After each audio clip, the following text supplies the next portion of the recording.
కర్నూలు జిల్లా వెల్దుర్తి పట్టణ కేంద్రంలో శర్మ స్కూల్లో అంగరంగ వైభవంగా కృష్ణాష్టమి వేడుకలు నిర్వహించారు.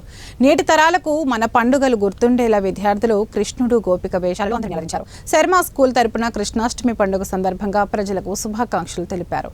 ఈ కార్యక్రమంలో స్కూల్ ప్రిన్సిపల్ రంగముని, దుర్గా, హరిత, శాంతి, స్కూల్ స్టాఫ్, టీచర్లు తదితరులు పాల్గొన్నారు.